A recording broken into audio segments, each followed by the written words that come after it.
Bismillah. Halo, Topan Rapsanjani di sini, sang kreator Agnia, masih di channel yang sama, di akun yang sama, dengan pembahasan yang sama seputar rumah tangga.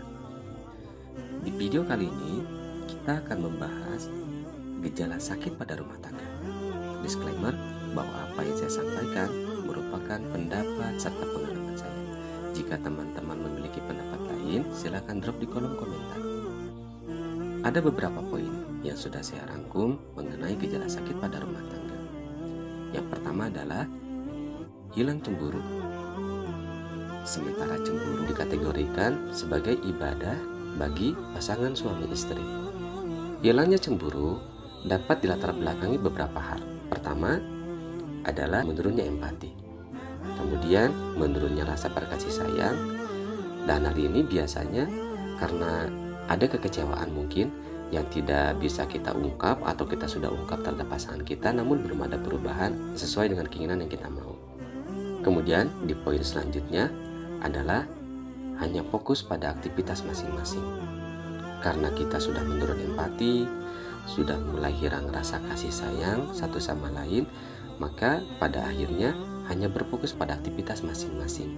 Biasanya hal ini disebabkan karena si suami ataupun si istri sering mengungkap keluh kesah mereka masing-masing. Semisal suami ketika pulang ke rumah mengatakan bahwa saya ini capek, beban saya ini banyak, tanggung jawab saya ini berat, belum lagi harus memenuhi kecukupan nafkah buat kamu dan anak-anak kita. Kemudian istri pun melakukan hal yang sama. Saya harus mengurus rumah, belum lagi saya harus mengurus dirimu sebagai suami dan anak-anak kita. Yang perlu kita pahami bahwa rumah tangga ini adalah ibadah. Rumah tangga ini bukan ajang untuk adu keluh kesah. Rumah tangga ini bukan ajang untuk saling mengeluhkan beban satu sama lain. Sejatinya seorang suami ataupun istri mempunyai tugas dan tanggung jawab masing-masing, tentu dengan porsi yang berbeda, dengan porsi suami dan porsi istri. Jadi jangan disamakan, itu tidak relevan. Ya walaupun secara pandangan umum sah-sah saja. Nah kemudian di poin berikutnya ialah hanya tinggal bersama, bukan hidup bersama. Jadi dibedakan antara tinggal bersama dengan hidup bersama. Tinggal bersama itu kita hanya tinggal satu atap, tinggal satu rumah, tanpa ada komunikasi intim, tanpa ada perbincangan yang intens, atau tanpa ada lagi pujian.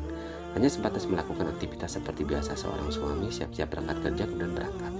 Istri beres-beres rumah, ya sebatas itu saja, aktivitasnya tidak lebih. Sementara hidup bersama, di dalamnya terdapat komunikasi yang intim.